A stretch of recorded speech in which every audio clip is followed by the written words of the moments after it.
hilahin ko silang lahat papuntang kulungan. Kaya nga sabi ko, mega prison eh. Ito ang pangako ni presidential candidate Manny Pacquiao kung habulin ang mga Marcos dahil sa kanilang ill-gotten wealth. Ang sabi, Manny Pacquiao, ang sabi mo nakaraan, hihilain mo silang lahat papuntang kulungan.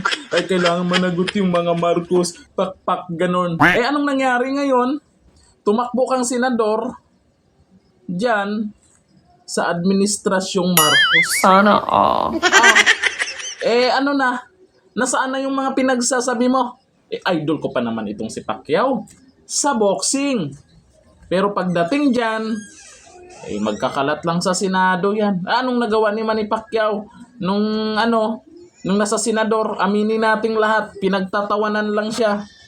Tapos ngayon, ibabalik nyo si Pacquiao dyan sa Senado? Oh, sinong maniniwala dyan? O nasaan na yung pinagsasabi mo, katapang-tapang mo pa, sinasabi na pananagutin yung mga Marcos dyan sa Elgaten, kung ano-anong mga pinagyayaw-yaw mo. O paano mo panindigan yan ngayon? Ibig sabihin pala, nagsisinungaling ka lang noon nung 2022. Ilang taon lang yung lumipas? 2024? Eh ba, nagbago bigla yung ano mo Iit na nga Sana na. all. Ano yung totoo doon? Nung 2022 o yung 2024? Senador Manny Pacquiao. O yung mga susuporta. Marami naman. Ako po ay idol ko po yan sa pagboboxing. Pero pagdating dyan sa pagkasenador, malabo pa sa sabaw ng pusit yan. Pagtatawanan lang tayo ng ibang bansa niyan. Di ba?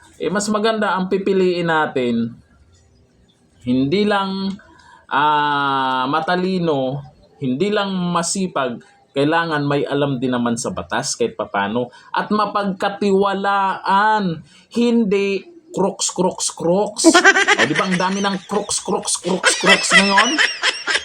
Number 1 talaga yung hindi miyembro sa crooks, hindi miyembro si Bingeg.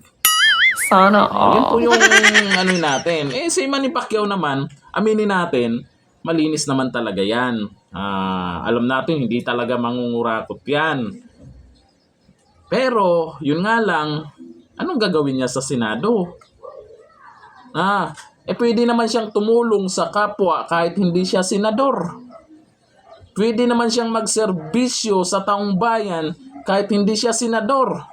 Importante, hindi siya pagtatawanan dyan. Di ba? Kahit yung mga nag-idolize sa kanya sa pagiging boksingero niya, baka pati yun, pagtatawanan din siya sa ginagawa niya. O anong ginagawa niya dati? Pati ba naman daw yung Dolomite Beach? Mayroon daw makina sa ilalim, hukal. Ano ba naman yun? O kayo, iboboto niyo ba? Si Manny Pacquiao sa Senado?